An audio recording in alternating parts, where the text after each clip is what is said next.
Hey everybody, just wanted to show you my Blade 300X with quite a few aftermarket parts on it.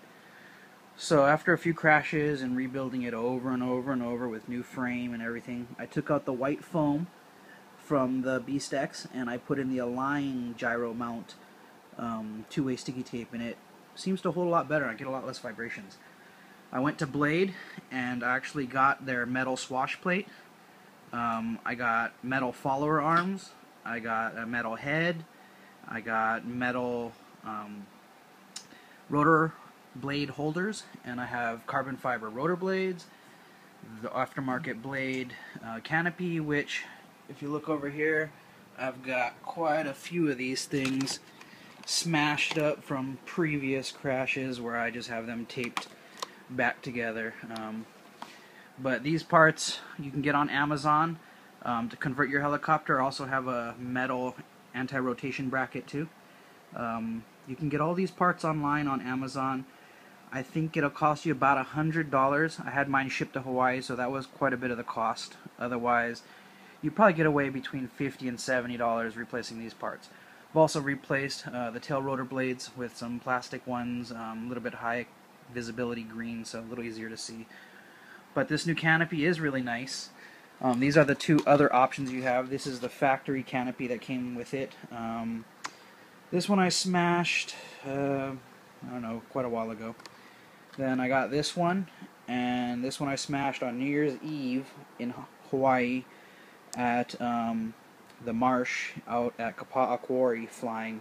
I think I did like 7 or 8 flips in a row, kind of showing off, and lost orientation, of course, was upside down, gave it positive collective, and smashed it completely. Changed the frame again for the 4th time, because the frame on these helicopters is not strong like an Align. This plastic frame breaks pretty darn easy. It tends to break up here by the servos. I've rebuilt these servos many times already. I actually broke the swash plate. That's why I have this metal one on there now, because I don't feel like changing that again. And if you have a 300X, you know all about the main rotor shaft problems. That thing, if it even glances anything, that thing snaps. It's a ridiculous pain in the butt. But all in all, the helicopter flies really nice. It hasn't flown this good since I originally bought it and took it out of the box and flew it that first time, when it flew really smooth. Since then, I've always had to adjust the gyro. I've had many little things that I've had to do to get to fly well. But since doing this, it flies a lot better. Hint though, if you do convert to metal blade grips, this is the problem. You now have leading edge ball joints. So your swash plate needs to go down to give negative pitch and up to give positive pitch. With the stock Blade 300, it's a trailing arm in the back. So this swash actually has to go the opposite direction. So when you first put this together, make sure you go into your controller. I'm using a DX7S. I went to pitch and I reversed the pitch.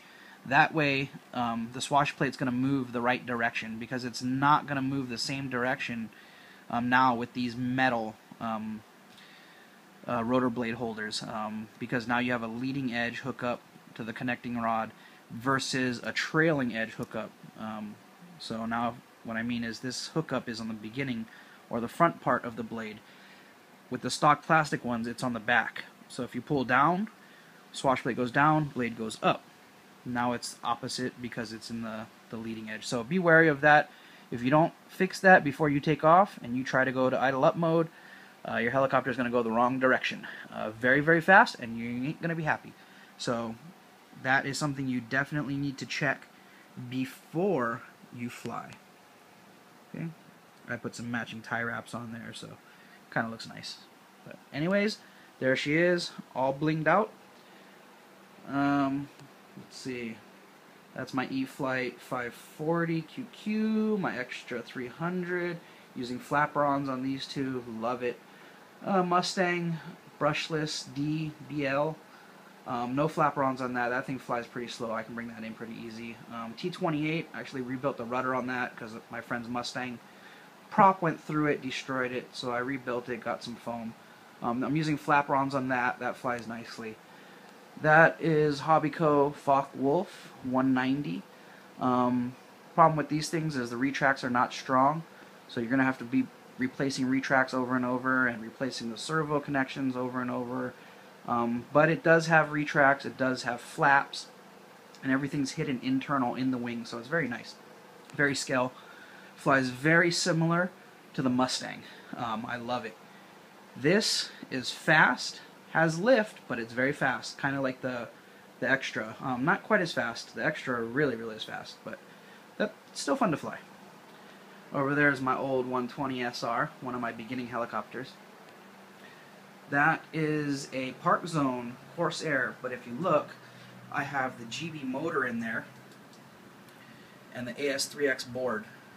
I took out of a crashed GB. This has kind of been my fly upside down really slow at the park plane. 1 foot off the ground and impress everybody. Still fun to fly. I let a lot of beginners fly that plane. Amazingly, you can fly this in really strong winds. 10, 20, 25 mile an hour. It'll still fly, no problem with that AS3X board. Okay, if you look here, that is my UMX S-Bach 542, I believe. Shoot, I don't even remember, but it's an S-Bach. This is a very, very, very fun plane to fly. The only problem is when you first get it, do not take off the landing gear, otherwise it will go too fast. The rear tail elevator is going to start to flex, so I have mine reinforced with tape. It's going to start to flex. When it flexes, the AS3X is going to try to compensate, and your tail is going to go up and down very violently, which caused my initial crash and have to re-tape of it.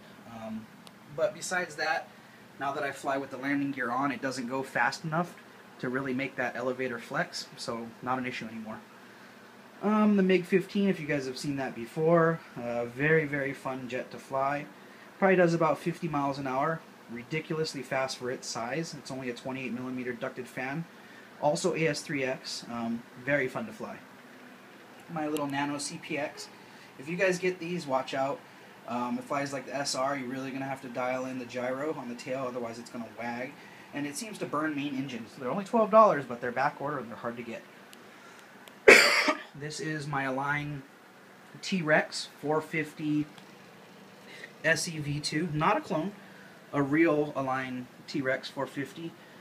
Still using the fly bar. This is my only heli now that I still fly with a fly bar. But I don't know, for some reason these larger helis, I kind of like having the fly bar. It's a little more relaxing, not as stressful because it's not moving back and forth quite so fast. If you look over here, this was one of my old Chinese clones. This is the remains of a Hausler 450 SE V2 after a year of screwing around with this thing, messing with this cheap ZD720 gyro, constantly adjusting the tail. I mean, this thing was just a pain in the butt. Yes, it is a T-Rex clone, but it's not the same. It's made in a clone factory where the tolerances are not very good. The machining is not very good. The carbon fiber that they used on this is pretty weak compared to my T-Rex. The good thing is, it is a clone, so when parts fail on my T-Rex, I use parts off of this, except for the servos and the electronics, because this is kind of crap, and I have high-tech stuff on my my good helis. So, besides that, I mean, the tail boom is usable, the rod, the tail, a lot of the stuff is usable. It's just I try not to use it too much because, like I said, the parts are not the greatest. It says Align because it is a clone, and I put Align parts on here trying to get it to fly better. But the heli itself, yeah, it has issues. I would stay away from these clones, you know.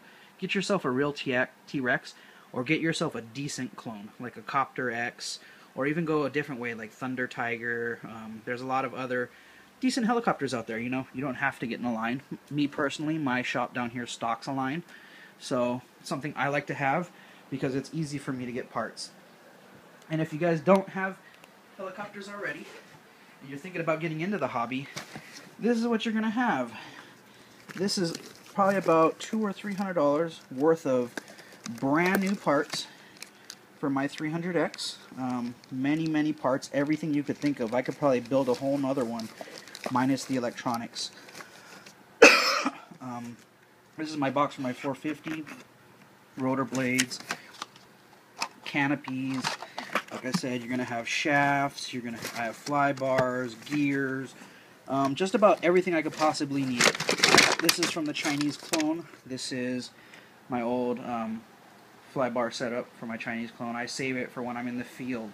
If I need something last minute, and I don't want to have to put everything together, I can just slap this into the helicopter pretty easy, and it flies decent. You know, it's not very precise like a T-Rex or something name brand, but it does fly decent, and if you look, it's all still working. I left it in perfect working order, so, I mean, it's ready to go. It's an aligned shaft, and quite a few aligned parts on here, but, I mean, it's not the same. You always have a little bit of play in all these things, where your line has no play, you know. But that's what you get buying a Chinese clone. Instead of buying a real name brand item, I tried to go cheap, and I learned my lesson. So, yep, if you guys get into helicopters, expect to be buying tons and tons and tons of parts, and they're going to sit brand new until you're ready to use them. So if you look in here, I have tons of packages of brand new stuff. You know, everything that I could possibly need to rebuild these helicopters, from servo gears to, I mean, I could rebuild the whole thing. I have extra swash plates, everything. You never know what you're going to break at the field. Trick also is make sure you throttle down. If you don't know that already, throttle cut before you crash. It's better to let it fall and hit the ground than to make it hit the ground under power, where it's going to destroy your helicopter. And like I said, these frames you're going to want to stock up on, because when you crash, you're going to be replacing this frame. And I mean, the first time I did it took about 6 hours, the second time took about 4 hours, the third time took about 3 hours. That seems about as fast as I think I'm going to get it down. Luckily, today's rebuild on the head unit, it flew perfect. I mean, I didn't have to do anything. My first test flight, it took off, it flew perfect. No vibrations, nothing. So I'm extremely happy. This head conversion was definitely worth the money. Alright, good luck out there, and I hope to see you guys flying. Oh yeah, one more thing. Before you do get a helicopter like this, make sure you get something like this. This is my DX7S. I started with a DX6i, which is a great controller, but it only does 10 birds, whether it be helicopters or planes. This one does 20 birds. It also has 7 channels. It's a lot more user-friendly now, because the pitch curves and throttle curves and all that stuff seem to be pretty easy to put into this, and this is 7 channels. I love this controller. It works fantastic. You turn it on, you know, it tells you if you have any of your switches on, if your throttle is up. It warns you of anything. So there, right there's my 300X. There's a helicopter picture. Quite a bit of programming to do to get this thing to fly right, but that is something I will save for another video. Alright, you guys have fun, and I will see you out there.